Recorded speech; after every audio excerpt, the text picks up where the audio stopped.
Good to see you all this morning. Pretty soon here, the screen will be popping up and you'll see that what we're going to be talking about is fear and the problem of fear. You know, fear can be something that's really devastating to us, and it can come from all sorts of places. Certainly, there are rational fears. There's things that we should be afraid of, like a rattlesnake, right? That's very rational. It's very reasonable. We ought to be afraid of rattlesnakes. But there's also another aspect of fear that can be irrational, illogical, that we really shouldn't be afraid of. It's kind of like saying, well, I can't go to church. Why? Well, because I'm afraid of rattlesnakes. Okay. Have you seen any rattlesnakes at church? Well, you never can be too sure, right? So the point here, as we are going to talk about fear this morning, is there's rational fear and there's irrational fear, and it doesn't really matter as far as the impact that this fear can have. If it's a rational kind of fear or an irrational kind of fear, it still can have this very negative impact upon us. And so I think that's an important thing to understand. That's one of the things we're going to talk about here, that very often the problem with the fears that we have is that they're irrational, they're illogical.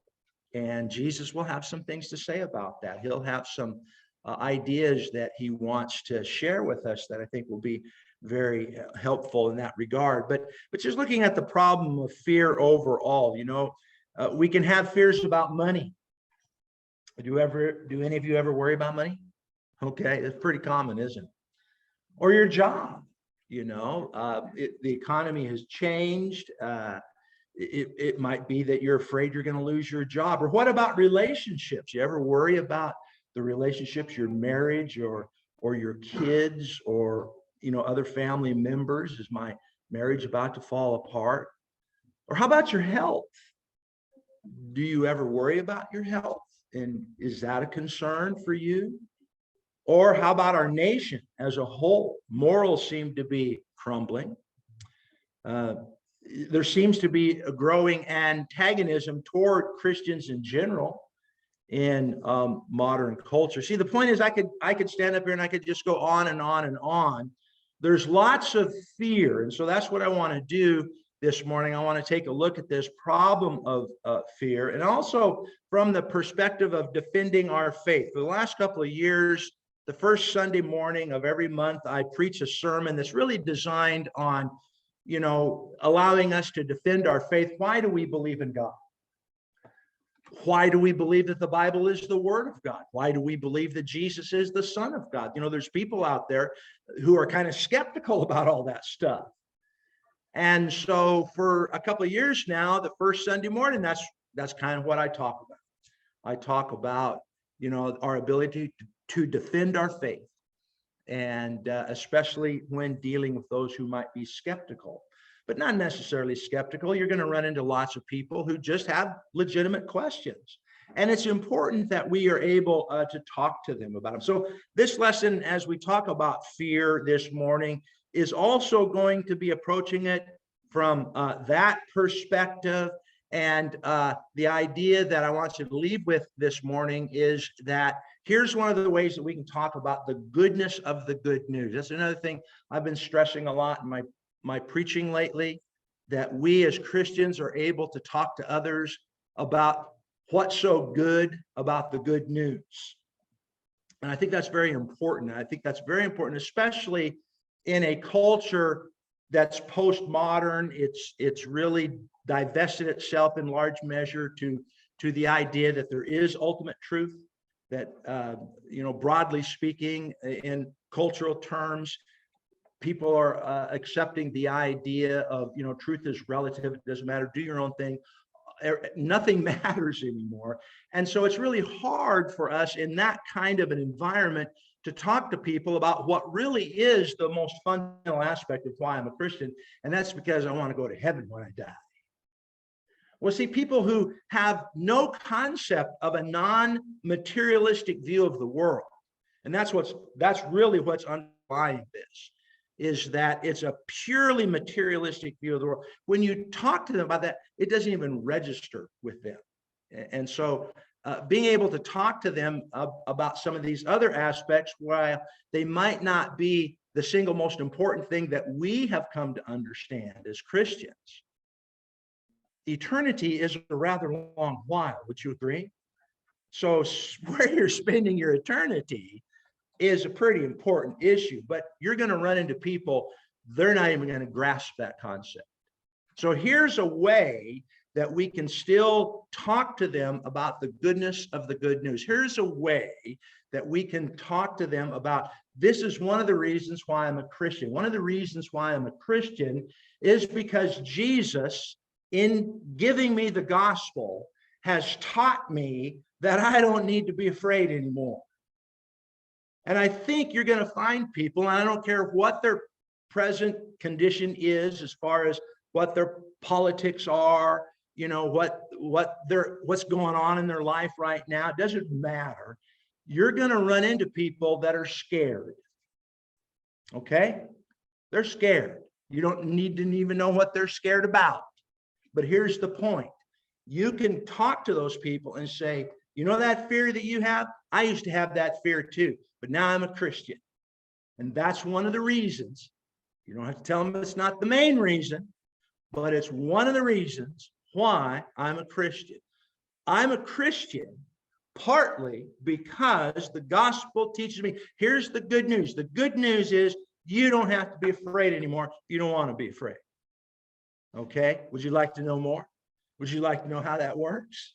All right. That's what we're going to talk about this morning. How it is that we can overcome fear. And we'll just look at a couple of the things that we can find in the Bible. One of the things that's always been stressed, it doesn't matter what dispensation you look at, patriarchal, Mosaic, or Christian age, God has this consistent message. You don't need to be afraid because I am going to be with you. And he just says that over and over and over again. At the kind of the handoff between Moses leading the Israelites, and he knows that he's not going to be able to go over to the promised land. So Joshua is selected to lead the people over into the promised land. And this is part of what Moses tells Joshua, as there's kind of this transfer of leadership going on here at the end of Deuteronomy. You'll notice in Deuteronomy 31 at verse number 6, Moses says, be strong. He's saying this to Joshua. He says, be strong and courageous. Do not fear or be in dread of them, for it is the Lord your God who goes with you. Now, that idea of God going with you is one of the most basic, often repeated concepts that you're going to see God talking about over and over and over again. In fact, when that transfer occurs, when Joshua does become the leader, you'll see God talking directly to Joshua in Joshua 1:9, and he's essentially saying the same exact thing that Moses earlier said to Joshua. Look in Joshua 1:9. Have I not commanded you, be strong and courageous? Do not be frightened and do not be dismayed, for the Lord your God is with you wherever you go. So basically, God is telling Joshua, you don't need to be afraid. And what the bigger picture here is, what I think we'll see that God is really saying in all of these statements is, you don't need to be afraid. What you need to focus on is just doing what I ask you to do. And that's very simple. See, that's totally within your power. Now, I don't know what I'm going to do about keeping that nutball that's running North Korea from launching one of those nuclear missiles and blowing up a city on the West Coast. Do you know what you're going to do about that? What are you going to do to stop that guy? Now, see, that's the point. We define problems very often in terms of which we are powerless to do anything about it. And that's essentially what God's trying, I think, to say to Joshua. So there's going to be a lot of things you're not in control of. Okay? So you just have to understand that. You just focus on what you can control. Now, you can do what I ask you to do. You can make up your mind to obey me if you want to. Now you can do, now, Joshua, that's what I want you to do. Okay. And I think that's really good advice. That's part of the good news of the gospel. It's that basic idea. And again, this is just repeated. Let's look at a couple of more verses, because this is one of the most common ways that God says, don't be afraid. What he's saying is, look, I'm going to be with you. I'm going to be with you through this whole thing. In Isaiah 48, verses 8, 9, and 10. But you, Israel, my servant, Jacob, whom I have chosen, the offspring of Abraham, my friend, you whom I took from the ends of the earth and called from the farthest corners, saying to you, you are my servant. I have chosen you, and I have not cast you off. Fear not, for I am with you. You see a pattern emerging in all of these statements where God says, don't be scared. It's just this same basic idea. I am with you.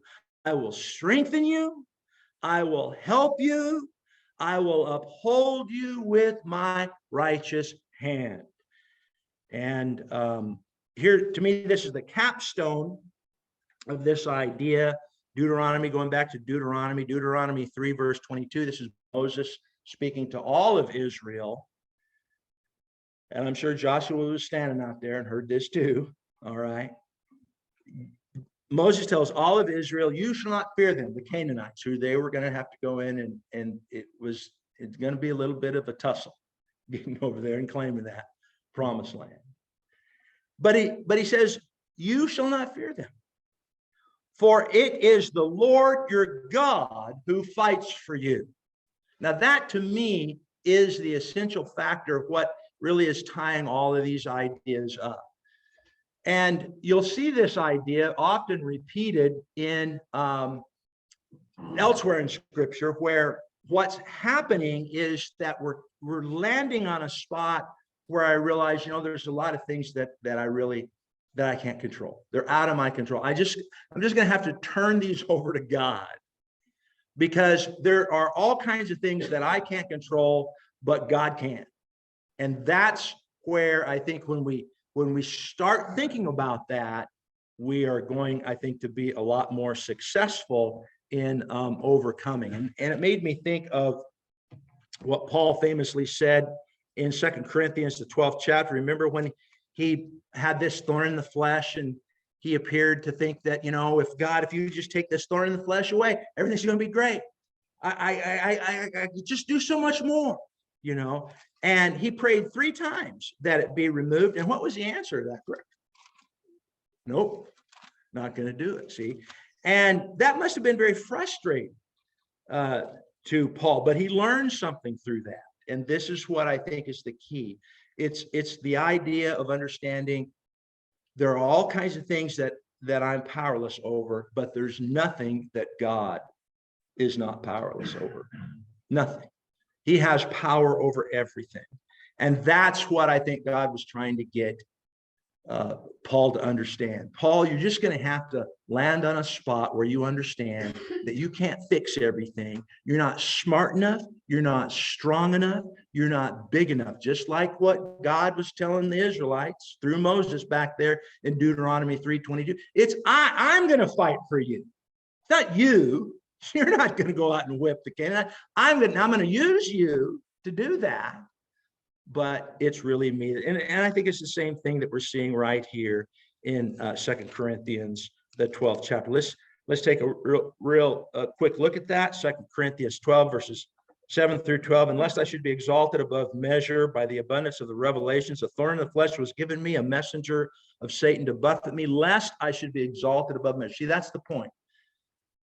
I have to accept the fact that there's a lot of things I can't control. I've admitted this character flaw to you. I try to control how people drive their car. I think that's really important. How about you? Right? And what kind of success? I'm thinking that you probably, if that's an issue with you, I'm thinking you probably haven't had much more success in getting people to drive their cars the way you think they ought to drive their cars than me. How about that? Is that right? See? And finally, I realized that's not my job. God didn't put me on this earth to do that. Okay. God put me on this earth to do the best I can to obey him. And that's what I need to focus on. And when I started focused on that, you know what? All these fears, they started falling away. And that's kind of what Paul is talking about here. Verse 8, concerning these things, I pleaded with the Lord 3 times that it might depart from me. And he said to me, my grace is sufficient for you, for my strength is made perfect in weakness. Where and when is God's strength perfected in us? When we recognize that we're what? That we're weak, that there's a lot of things that we're powerless over. And that's what I think Paul learned from that. Therefore, most gladly will I rather boast in my infirmities, that the power of Christ may rest upon me. Therefore, I take pleasure in infirmities and reproaches, in needs and persecutions and distresses for Christ's sake. And here's the capper: for when I am weak, when I realize that there's lots of things that I'm absolutely powerless over, then I'm what? Then I'm strong. Okay, and that's the key.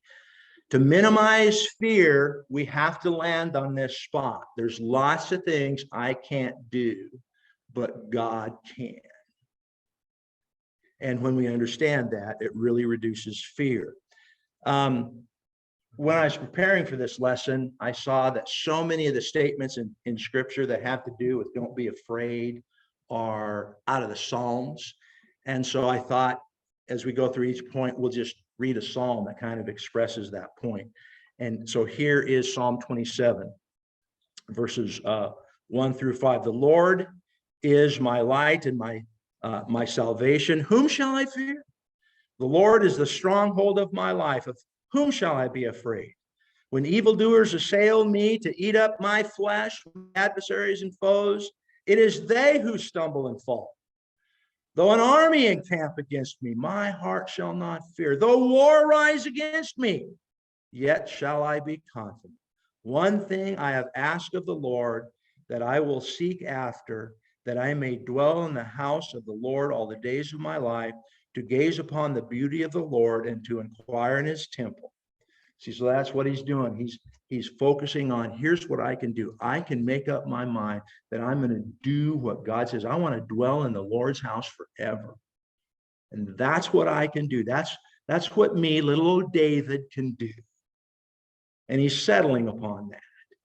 And it will work that same way for you.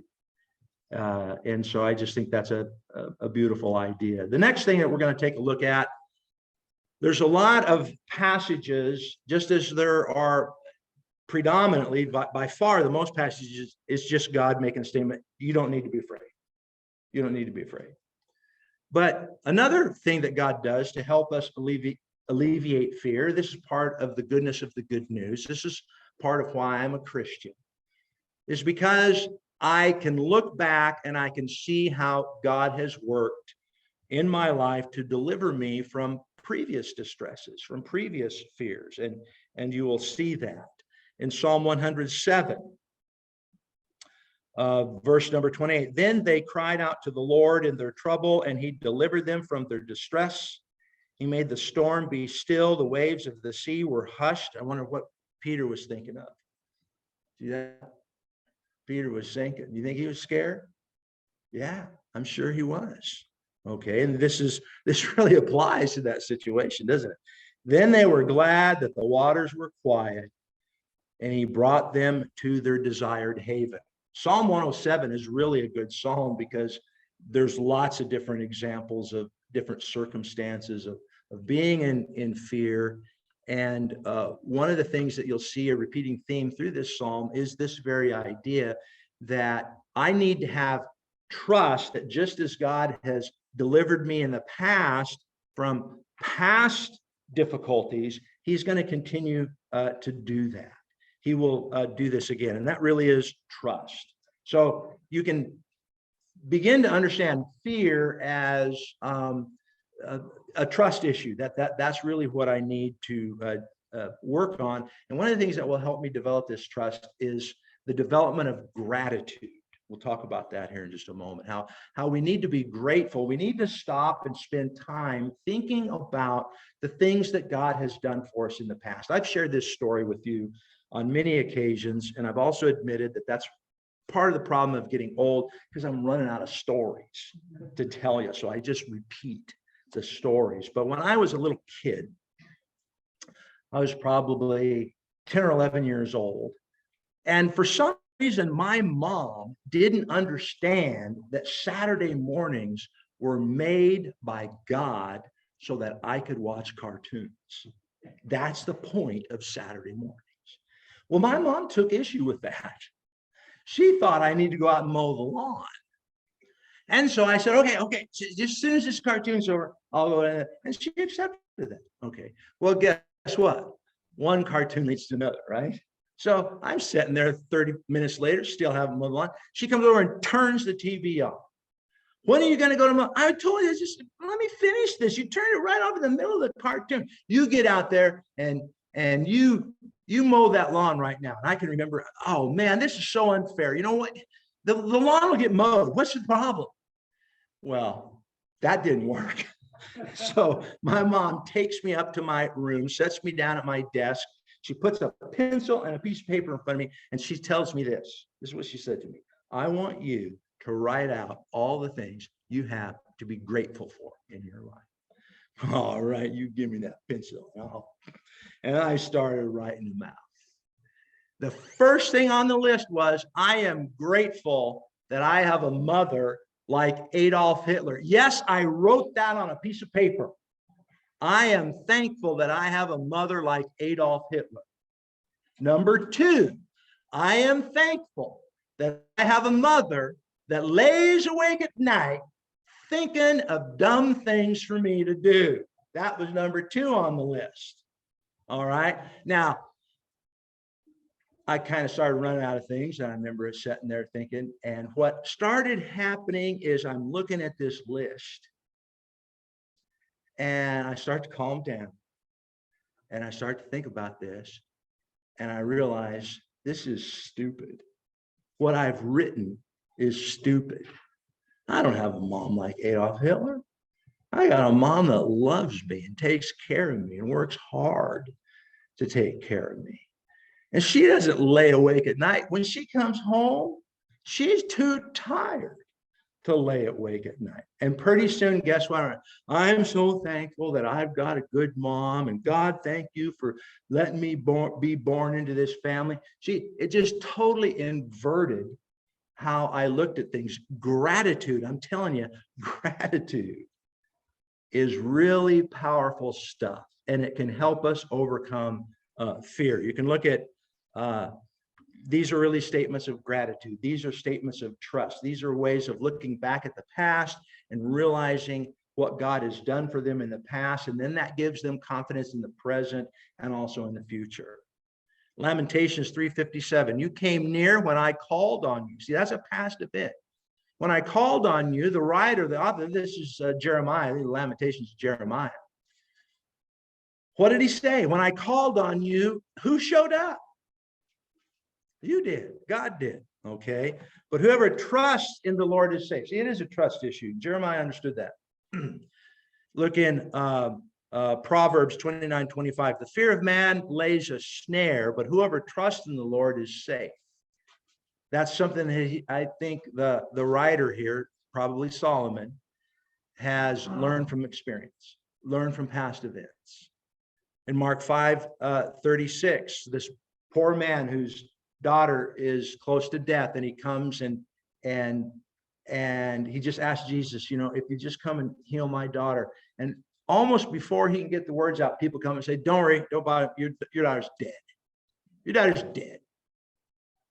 Can you imagine what that guy felt like?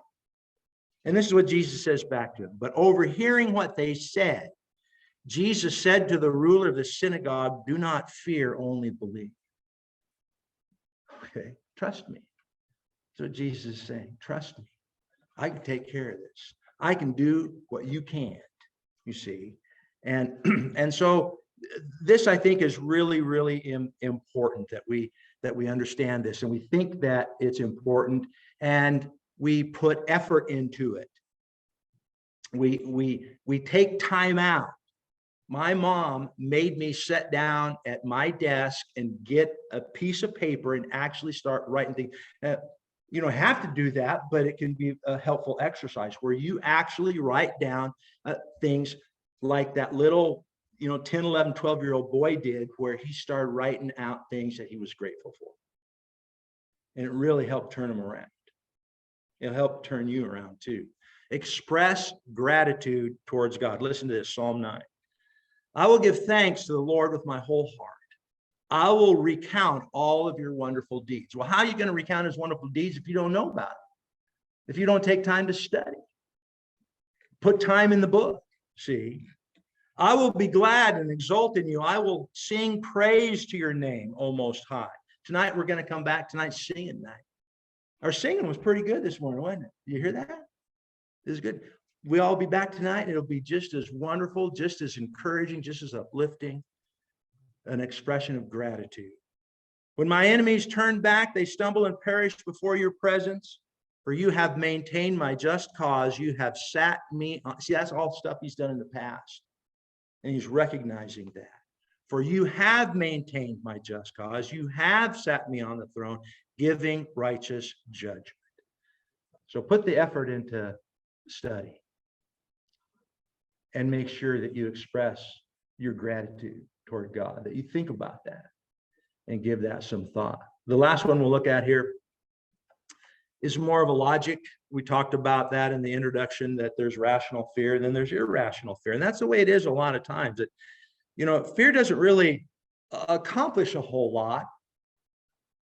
Jesus makes this point. This is an argument from logic that Jesus is trying to get his listeners to think about. In Matthew 6:26, look at the birds of the air. They neither sow nor reap nor gather into barns, and yet your heavenly Father feeds them. Are you not of more value than they? Now, see, that's part of the problem. That's what's going on in our culture. We're having a culture that values animals more than it values beings who are made in the image of God. That's you and me. And cultures that begin to get their values mixed up, fear can be a big issue. All right. So that's another thing, not really. I just threw that in. There'll be no extra charge for that comment. Okay. Here's what I'm really talking about, in which he goes on, verse 27, in which of you, by being anxious, can add a single hour to his span of life? You see the point that Jesus is making? It's very often illogical. It's irrational to have these fears, and yet very often we have them, and there's something they struggle with. And again, I can think back to my childhood. I can remember hearing a noise at night, and I'm sure that there's a monster under my bed. And I have to go down to my mom and dad's bedroom. And my mom and dad said the same thing to me that I would later say to my own children, that you've had said to you. There is no monster under your bed. You don't have anything to be afraid of.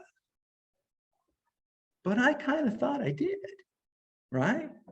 And it was still kind of scary going back up in that bed and laying down again, see? And so that's part of what we have to kind of go through. And what ends up happening is that we just have to grow and develop and understand these distinctions between, rational fear and irrational fear. And so I think this is what Jesus is talking about. When we've done everything that we can reasonably do, okay, then we don't really need to be fearful. And that's the conclusion. You look down at the end of the chapter, verse 34, Matthew 6:34. Therefore, do not be anxious for tomorrow will be anxious for itself. Sufficient for the day is its own trouble. And again, there's lots of ideas. You can read lots of commentators of what Jesus means by that. I'll tell you what I think he means by that. I think he means, when you've done everything you can, then you've done everything you can, I heard a preacher say one time, this has always resonated with me. I've always remembered this. He said, all you can do is all you can do, and all you can do is enough. Isn't that amazing? And I think that's exactly what Jesus is saying right there. That's what I think verse 34 is saying. He says, all you can do is all you can do. And all you can do is enough. Leave the rest to me. I'll take care of the rest. I'll take care of the stuff you can't do. But that doesn't mean you don't do anything. See, that means you do what you can do. Focus on what you can do, and then leave the rest to me. Okay. And then we begin to realize, you know what? Me being scared doesn't really help me focus on what I can do. It gets me, it kind of paralyzes me. And fear can be a good thing. You know, you're standing out in the middle of Antelope Boulevard and you see one of them logging trucks full of logs coming down at you at 60 miles an hour. You probably should be scared. All right. And that fear can motivate you to do what? Run. All right. Get out of the way. See? But some people get paralyzed by fear and they see that logging truck and what do? They just stand right there and they get run over. Okay. So it's not that fear is always bad. It's that we want to be able to distinguish between, you know, what's rational, what's irrational, what's a rational behavior, what's an irrational behavior, what can I do, what can I not do. We begin thinking of those ideas, and I think that becomes a central concept. So look at what Paul says in Romans 8. Romans 8:38, for I am sure that neither death, nor life, nor angels, nor rulers, nor things present, nor things to come, nor powers, nor height, nor depth, nor anything else in all creation will be able to separate us from the love of God in Christ Jesus our Lord. So there's nothing that can happen to you in this life that means that God doesn't love you anymore. Now, sometimes we think that's what it means, but that's again, that's an irrational, that's illogical thinking. That's not understanding how the universe and the world and the spiritual world that God created work. It doesn't work that way. And so again, it's very helpful, I think, when we become a little more logical. So fear is often irrational and illogical. Psalm 11, this whole psalm is very beautiful. In the Lord I take refuge. How can you say to my soul, flee like a bird in your mountain? This is what I was saying to my mom and dad. Go back to bed. No monster under my bed. What do you mean? I'm pretty sure there is. And so you see, David is kind of struggling with that same thing. How can you say, flee like a bird to your mountain, for behold, the wicked bend the bow. I've got good evidence to be afraid. The wicked bend the bow. They have fitted their arrow to the string and to shoot in the dark at the upright in heart. If the foundations are destroyed, what can the righteous do? Well, here's what they can do. They can understand logically and rationally who's in charge. The Lord is in his holy temple. The Lord's throne is in heaven. His eyes see, his eyelids test the children of man. The Lord tests the righteous, but his soul hates the wicked and the one who loves violence. Let him rain coals on the wicked, fire and sulfur and scorching wind shall be their portion of their cup. For the Lord is righteous, and he loves righteous deeds. He loves righteous deeds. That's Davidson. That's what I need to focus on. I need to focus on all these guys that are trying to shoot me down, my enemies. I need to focus on what I can do. And I know the Lord loves righteous deeds. The upright shall behold his face. I can overcome fear. You know, I've talked to you a lot about how I like military history. And one of the things that I've heard over and over and over again from different soldiers is that any soldier that's faced combat that tells you that they weren't scared is one of two things. They're either a liar or they're flat out crazy. And I think that's important to understand. You're going to get scared, and there's going to be times. But here's the point. Those same soldiers will tell you the definition of bravery. And the definition of bravery is a soldier who does their duty even when they're scared. And that's one of the basic things God's telling you. You can be a spiritual soldier for the Lord. And it doesn't mean that fear is never around. It doesn't mean you never experience fear. It doesn't mean that if you have fear, oh, I'm a failure. I'm a terrible Christian. No. Doesn't mean that. Do you have to have that fear? No, you don't have to have it. But if you do, understand this. Bravery is the spiritual soldier who does their duty even when they're scared. The Lord loves righteous deeds. And he'll see you, and he'll hold you up, and he'll get you through. The lesson is yours. You don't need to be afraid. And one of the things you can do to overcome that fear this morning, if you're not yet a Christian, is to become a Christian. I think you'll feel pretty good about that if you do that, if you need to do that. So come forward here, believe, repent, confess, and be baptized. You can overcome that fear through the tools, through the gospel, through the good news. And you can share this with other people. You can talk about how it's helped you. If you're in any way subject, come forward, make your wishes known. While together we stand and sing. Take my life.